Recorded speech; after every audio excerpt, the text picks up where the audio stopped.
The gates clanged behind me, the sound sharp like a final nail sealing a coffin. 15 years.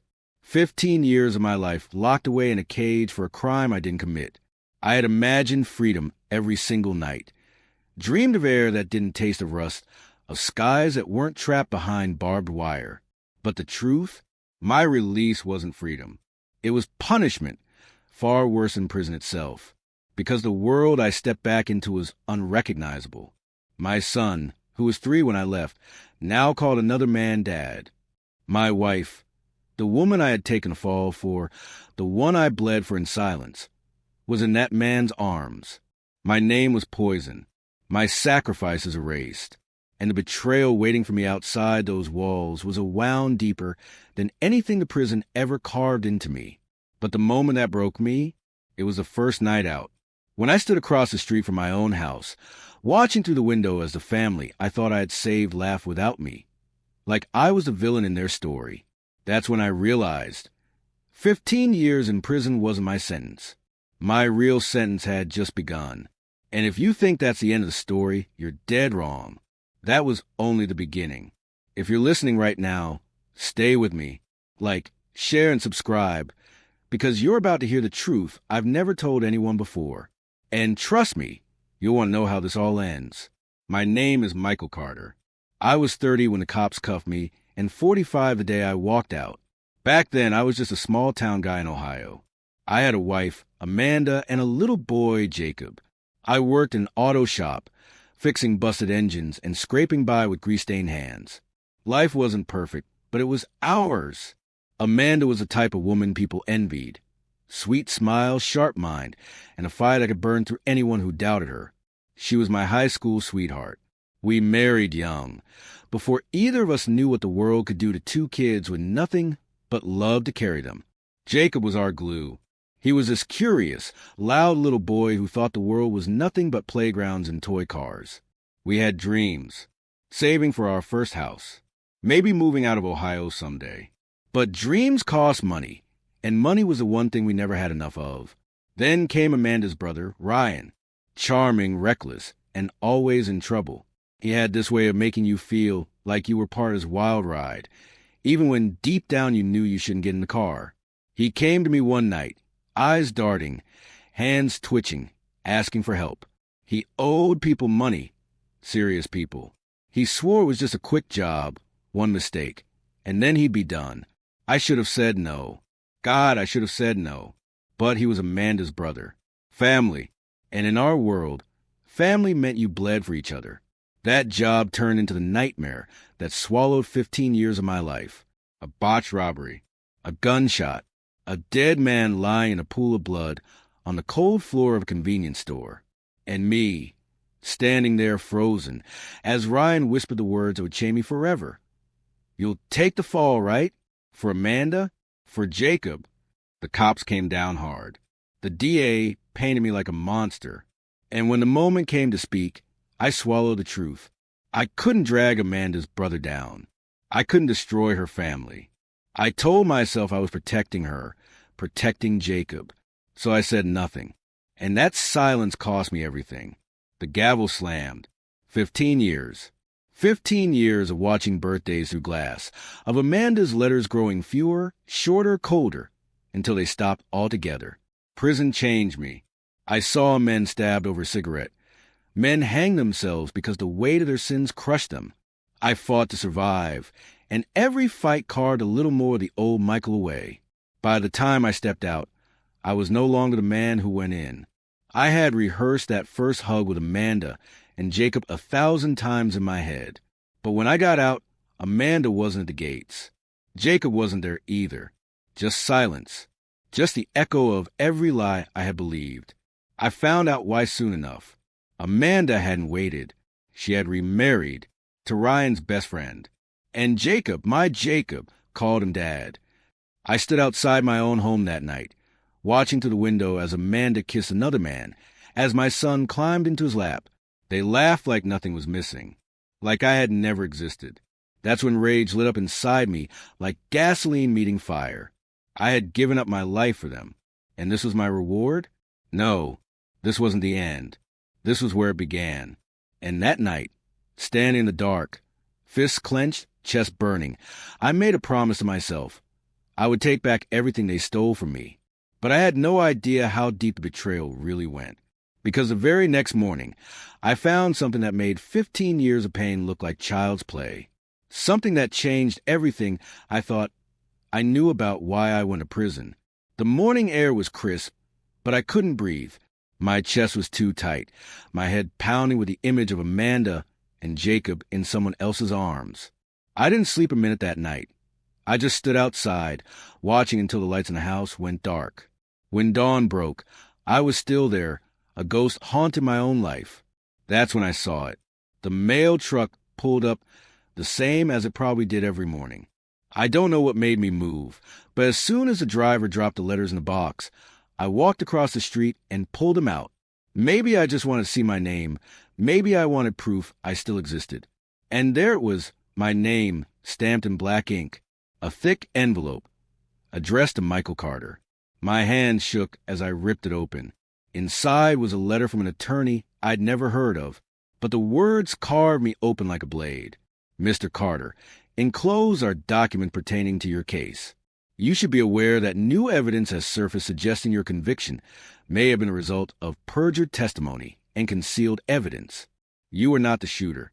You were set up. Set up. I froze. My heart slammed against my ribs, so hard I thought I'd pass out. I flipped through the pages, my eyes racing over words I couldn't process fast enough. Witness statements that didn't match. Security footage never shown in court. And the name at the center of it all, Ryan, Amanda's brother, the man I sacrificed my life for.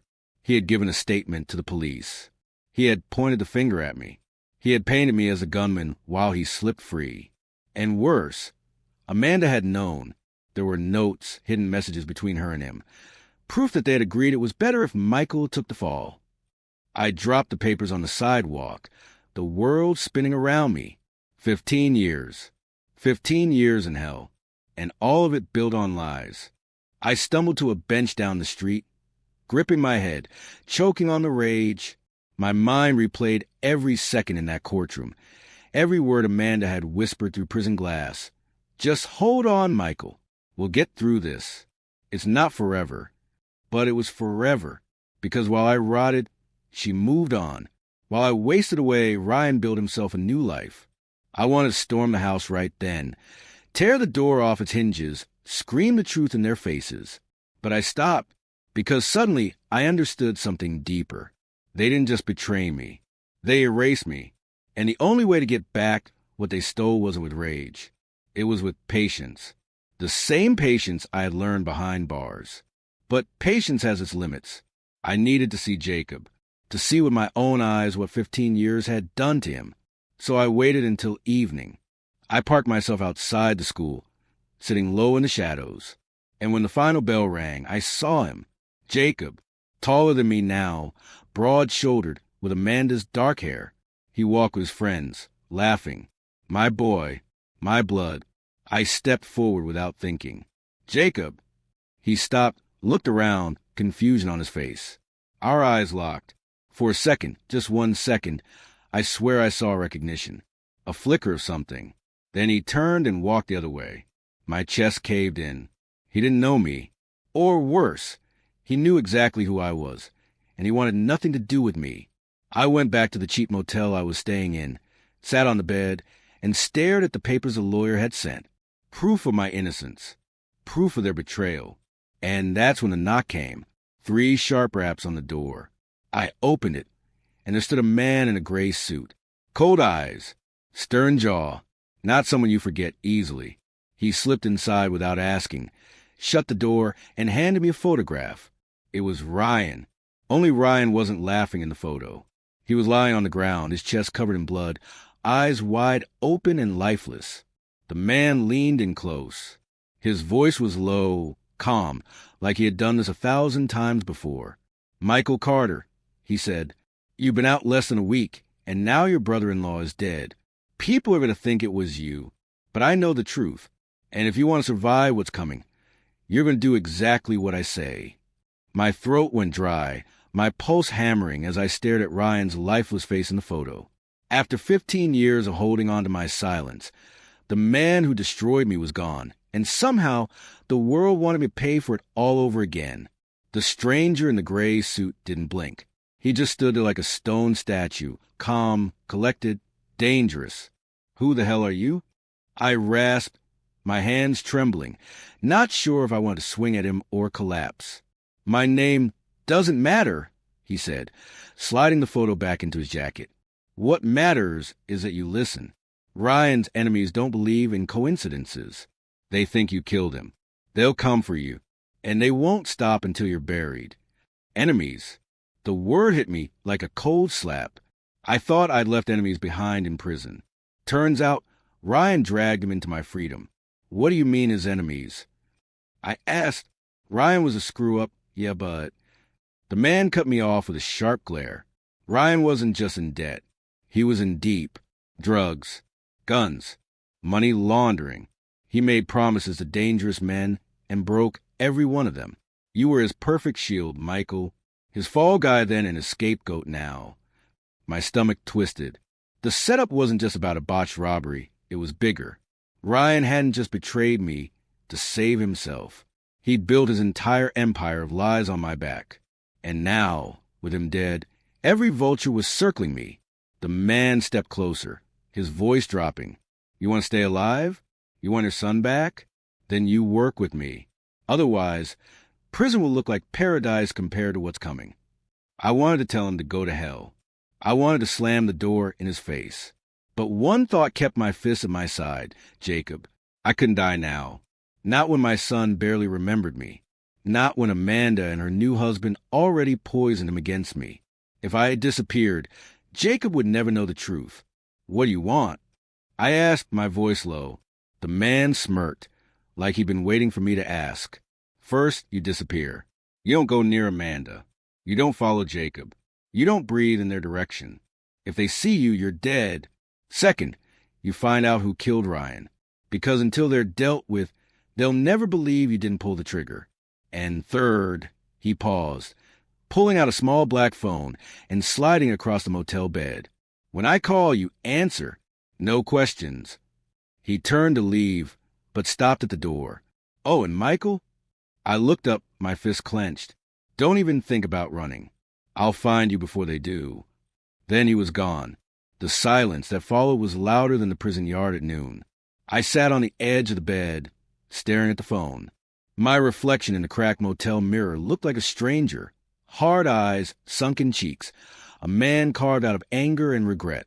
And somewhere in the mess of it all, a spark of something darker ignited. Revenge. Ryan was gone, but Amanda wasn't. Her betrayal cut deeper than his bullet ever could. She had chosen this. She had watched me rot. She had erased me from Jacob's life. And now, while Ryan's corpse cooled in the ground, she was sitting pretty in the house I had once dreamed of building with her. That night, I couldn't help myself. I went back. I parked 2 streets down and walked until I could see the windows. Lights glowed warm inside, shadows moving across the curtains. Laughter spilled out when someone opened the back door. And then I saw her. Amanda. She looked older, but beautiful still, her hair longer, her smile sharp as ever. She leaned against the man who had replaced me. Ryan's best friend, the man who now wore my crown. And Jacob was there too, laughing, his face lit up in ways it never was when he visited me behind glass. I stood there until my fists ached from clenching so hard. Every second, every laugh, every smile cut me open. That's when my phone buzzed. The black one. I hesitated, then answered. A voice crackled through. "We know where you are, Michael. And so do they. You got 60 seconds to move if you don't want a bullet in your back." My blood ran cold.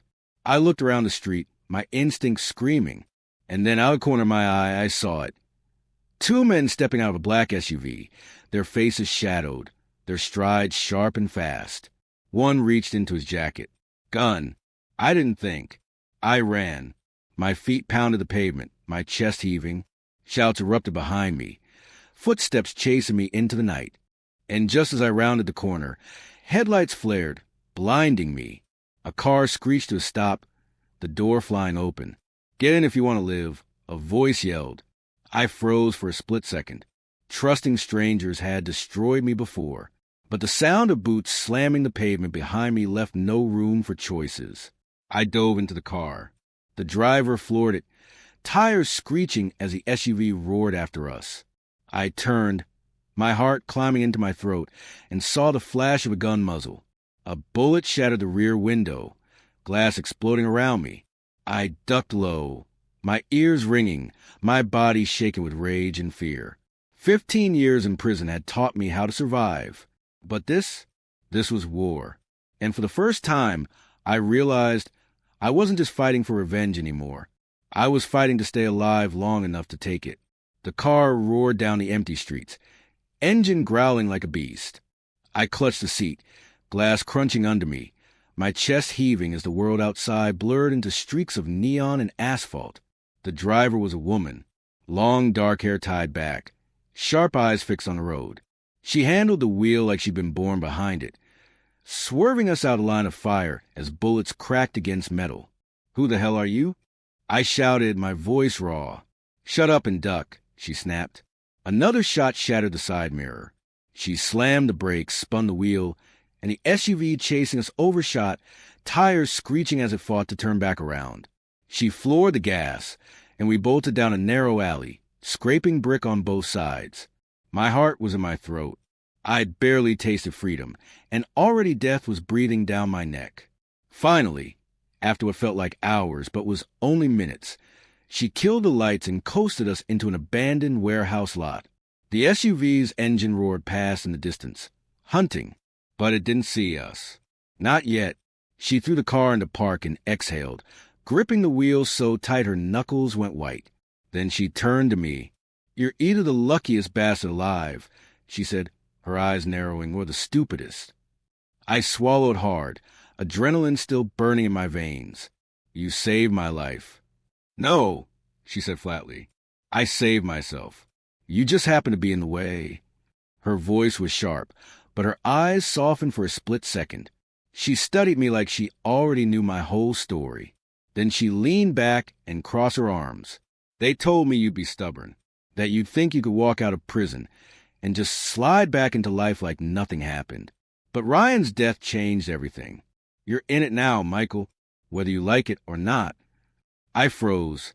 "They?" She smirked faintly. "Let's just say I work with a man in the gray suit. Call me Claire, and unlike him, I don't waste time explaining things. All you need to know is this. Ryan's blood is on the pavement, and everyone wants to pin it on you. The only way out is to find the real killer before they find you." Her words burned. My whole life had been a setup, a series of lies stacked so high I couldn't see daylight. And now the tower was falling again, right on top of me. But a part of me, the part prison hadn't killed, leaned forward. "Then let's find him." She raised an eyebrow. "Just like that?" No hesitation. "I spent 15 years paying for someone else's crime," I said, my voice low, shaking. "I'm not spending another day running for one I didn't commit. And when I find who pulled the trigger," I clenched my fists, "they'll wish prison was all I gave them." Claire studied me in silence, then gave the faintest nod. "Good. Then we start tonight." She pulled a folder from under the seat and tossed it into my lap. I opened it, and my breath caught. Photos, reports, surveillance images. Ryan in the weeks before his death, meeting with men whose faces screamed trouble. "This one," she said, pointing at a grainy photo of a man with tattoos climbing his neck. "Victor Salazar. He's one of the last people Ryan met with. He runs a crew out of Cleveland. Guns, drugs, money, you name it, it moves through his hands. Ryan was supposed to deliver cash to him. He didn't. Let me guess." I muttered. "Ryan kept the money for himself." Bingo. And now Victor Salazar wanted blood. But here's the kicker. According to the reports in the file, Ryan wasn't the only one meeting Victor. Amanda's name was there too. I froze. My hands shook as I read it again. Amanda, my wife, my betrayer. What the hell is this? I whispered. Claire leaned closer. "It means your wife was in bed with the same men Ryan owed. And maybe, just maybe, She had more to gain from Ryan's death than anyone else. The air left my lungs. My chest burned like fire. For years, I'd told myself Amanda was just a victim of circumstance, pulled into Ryan's mess. But this meant she wasn't a victim. She was a player. Claire's voice cut through my thoughts. If Amanda was involved, then your son isn't just living with the woman who betrayed you. He's living in the center of this war. That thought nearly broke me. Jacob, my boy, was tangled in this nightmare. Without even knowing it, I gripped the folder, so hard it bent in my hands. My voice cracked, filled with rage and pain. Then we start with her. Claire shook her head quickly. No, you go near her now. You're dead before you open your mouth. We need proof, evidence. Otherwise, it's just your word against hers. And you already know how that ends. I wanted to scream, to punch through the windshield, to march into Amanda's house and tear the lies out of her mouth. But I knew Claire was right. I'd been burned by silence once. I couldn't afford to be burned by impatience now. So I swallowed the fire, even as it scorched my throat. Fine, I said, my voice shaking. Where do we start? Claire pulled out a handgun from her jacket and placed it in my lap. Cold steel. Heavy. The kind of weight I hadn't felt since the night everything went wrong. By staying alive, she said. Before I could answer, the warehouse lit up in a wash of headlights. Engines roared outside. The black SUV from earlier had found us. Doors slammed. Boots hit concrete. Claire grabbed her gun, chambered around, and hissed at me. Stay down. But it was too late. A voice boomed from outside, echoing off the steel walls. Michael Carter, you got one chance to come out. Do it, or we light the place up. I froze. My blood went ice cold, because I knew that voice. It wasn't Victor. It wasn't some faceless thug. It was Amanda's new husband. The voice echoed to the warehouse, bouncing off the cold steel walls until it felt like it was inside my skull. Michael Carter. Last warning. Amanda's husband. The man who had stepped into my life while I rotted in a cage. The man Jacob called Dad. I dropped lower behind a stack of crates, my heart pounding like a war drum. My fist shook, not from fear, but from rage so sharp it made my vision blur. Claire crouched beside me, her pistol raised, her eyes locked on the entrance. She whispered, calm but urgent. So that's the new man? The one who replaced you? Yeah, I muttered, my jaw clenched so tight it hurt. And now he's here to bury me. Boots crunched closer. I counted at least 4 men with him. Shadows shifted against the glow of headlights spilling through cracks in the metal doors. Claire tilted her head toward me. We don't have the firepower for this. If they breach, we're done. You've got 2 choices. Fight your way out or vanish. Which one do you want? Fight or vanish. 15 years in prison taught me how to fight, but it also taught me when to bide my time. If I died here, Jacob would never know the truth.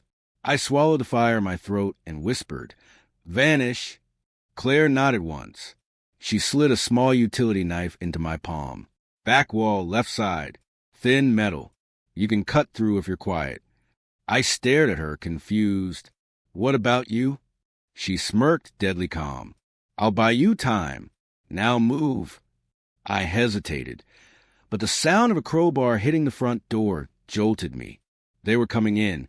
I slid low across the dirty floor, keeping to the shadows, until I found the thin sheet of corrugated steel Claire mentioned. My hands worked fast, slicing and peeling it back. Every rip of metal sounded louder than gunfire. Behind me, Amanda's husband shouted, Michael, I know you're in here. You think you can crawl out of prison and back into our lives? You're nothing. Jacob's mine now. He doesn't even say your name. My hands froze. My chest burned. Those words cut deeper than any knife. Jacob's mine now. No, he wasn't. He was my son. My blood. I ripped the last strip of metal free and slid through the gap into the cold night air. My knees hit gravel. I forced myself to keep low, moving fast toward the tree line at the edge of the lot. Behind me, chaos erupted. Claire opened fire. Shouts filled the warehouse. The staccato crack of gunfire echoed like fireworks on a nightmare sky. I should have kept running, but something pulled me back. Through the sliver of open wall, I saw Amanda's husband step inside, his gun drawn, his face twisted in fury. He barked orders, his men fanning out, bullets sparking against steel. And Claire, outnumbered, outgunned, moved like fire. Calm, precise, lethal. She dropped 2 of them before they even knew what hit them. But then I saw it. Amanda's husband raised his gun, aimed at her back. Without thinking, I grabbed the nearest chunk of concrete, hurled it to the open gap, and shouted, "Hey!" He spun toward the sound. His eyes landed on me. Recognition flared. Rage followed. "There you are," he snarled, raising his weapon. I dove just as the gun cracked, the bullet screaming past my ear. Gravel tore my skin as I scrambled to my feet and sprinted for the trees. Shots rang out behind me, dirt exploding at my heels. My lungs burned, every step heavier than the last. I didn't stop until I was swallowed by the dark woods, branches tearing at my clothes, the night air ripping into my throat. Finally, silence. I leaned against a tree, my chest heaving, blood dripping from scrapes on my arms. My ears rang from the gunfire, my mind spinning from what just happened. Claire was still in there. I didn't know if she was alive, if she had made it out, or if Amanda's husband had put a bullet in her. But one thing was clear. Amanda wasn't just a bystander in all this. She wasn't just Ryan's grieving sister or a widow remarried. She had married a man who wanted me dead, a man leading the hunt.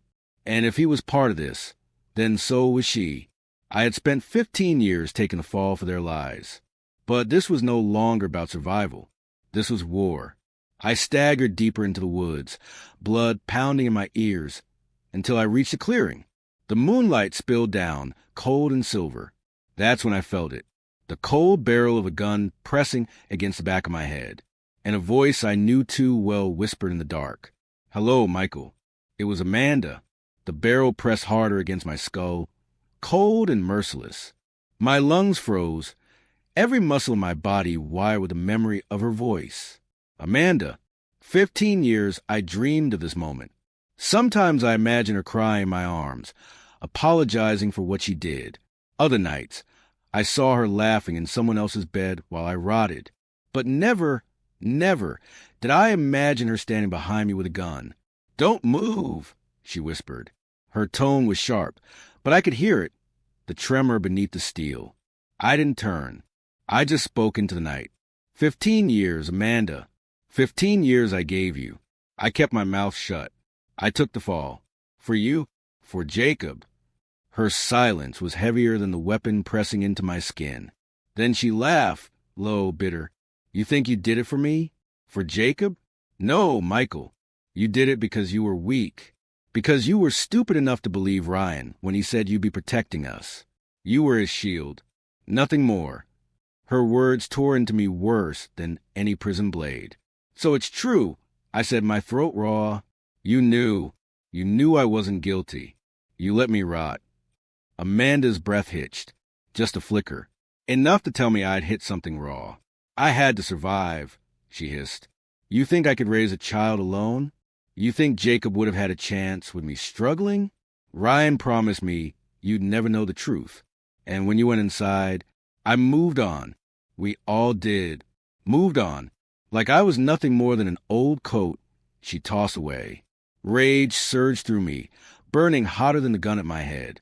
But beneath it, a deeper pain.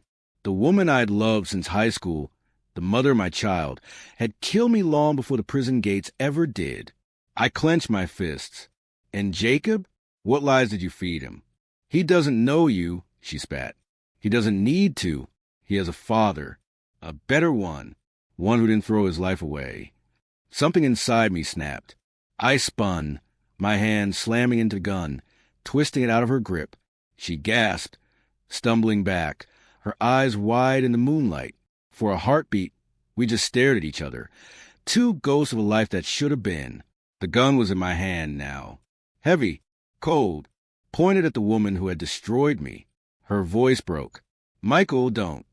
15 years of silence roared in my ears. Every fight, Every scar, every sleepless night. The laughter I heard through windows. The letters that stopped coming. The son who didn't know my name. I gave you my life, I said, my voice shaking, and you gave me nothing. Tears welled in her eyes, but she didn't beg. She just whispered, then finished it. The forest went still. Even the wind seemed to hold its breath. I tightened my grip, finger trembling on the trigger. But then, from the trees, a voice cut through the night. Dad! My heart stopped. Jacob stood at the edge of the clearing, his face pale in the moonlight, his eyes wide with shock. He had followed her, followed us, and now he stood frozen, watching his father hold a gun on his mother. The world tilted.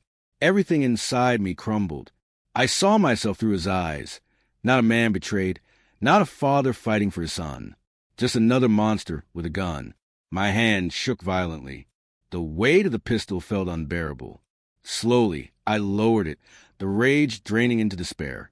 Amanda collapsed to the ground, sobbing. Jacob ran to her, shielding her with his body, glaring up at me with eyes full of hate, eyes that once looked at me with love. Stay away from us, he whispered. His voice cracked, but his words were sharp enough to cut me open. You're not my father. The gun slipped from my hand, clattering onto the dirt. 15 years in prison hadn't broken me, but that moment did. I stumbled back, my chest hollow, my vision swimming. Jacob's words echoed like a curse.